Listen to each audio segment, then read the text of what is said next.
اسے یہ دیکھنا چاہیے ابراہیم کو بھی تو آگ میں پھینکا گیا تھا،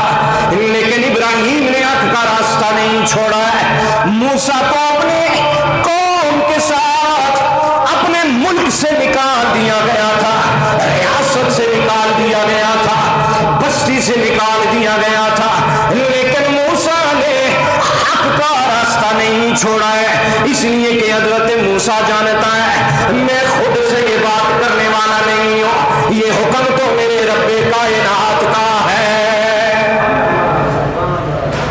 تو جب رب کائنات کا فرمان ہو، جب انسان کو یہ سمجھ ہو کہ میں جو بات کر رہا ہوں یہ حق بات ہے اور سچ بات ہے، اس میں مجھے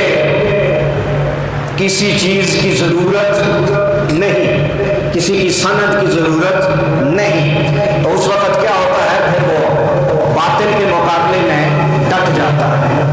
تو حضرت ابراہیم خلیل اللہ نے جب نشانی پیش کی، کہا میرا رب کائنات میرا وہ رب ہے جس کی میں عبادت کرتا ہوں، وہ میرا رب مردوں کو زندہ کرتا ہے، پھر موت بھی عطا کرتا ہے، لیکن جو رب کا دشمن ہے، ابراہیم کا دشمن ہے، بتوں کی پوجا کرنے والا ہے، ہوتا یہ ہے کہ جب آپ کسی کی سلطنت کے اندر حق کی بات کو بلند کریں گے اسے برداشت نہیں ہوتا، اس لیے کہ اسے پتا ہوتا ہے اب میرے ظلم و تشدد کا دور ختم ہونے والا ہے، اب حق کی بات ہونے والی ہے، اس لیے کہ اسے دفاع کسی اور چیز کا نہیں ہوتا، اسے اپنا دفاع کرنا ہوتا ہے، اپنے ظلم کا دفاع کرنا ہوتا ہے، اپنے جبر کا دفاع کرنا ہوتا ہے، لیکن قربان جائیں جب آپ رب کائنات کے فرمان کے مطابق یہ فرمان سامنے رکھتے ہوئے کہ باطل کے کوئی پاؤ نہیں ہوتے، باطل تو مٹنے والا ہے، حق سے مراد یہ ہے حق وہ ہوتا ہے جس کے ساتھ میرا رب کائنات ہوتا ہے۔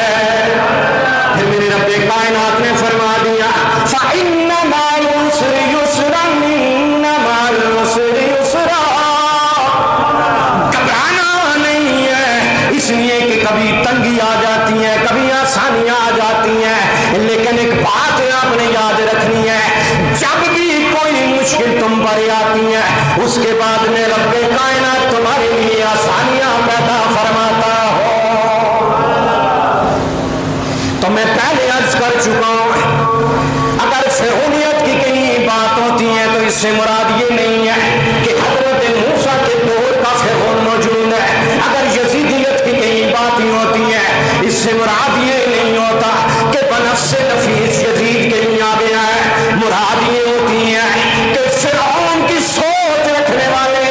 آج بھی موجود ہیں، یزید کی سوچ رکھنے والے آج بھی موجود ہیں، پھر کہیں موسیٰ بن کے موسیٰ کی سوچ بن کے سامنے آنا پڑتا ہے، کہیں حسین کا فلسفہ بن کے سامنے آنا پڑتا ہے۔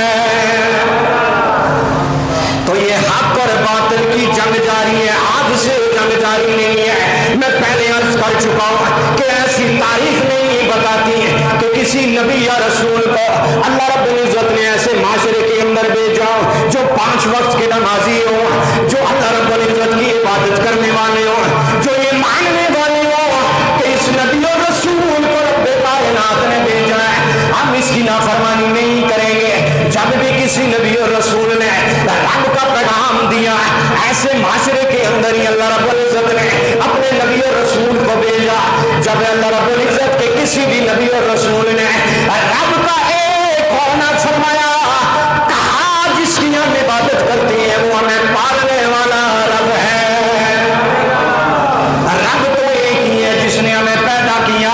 رب تو ایک ہی ہے جس نے ہمیں بڑا کیا، رب تو ایک ہی ہے جس نے ہمیں عقل دی، رب تو ایک ہی ہے جس نے ہمیں باشعور بنایا، رب تو ایک ہی ہے جس کے ہاں صبح شام ہم سجدہ کرتے ہیں۔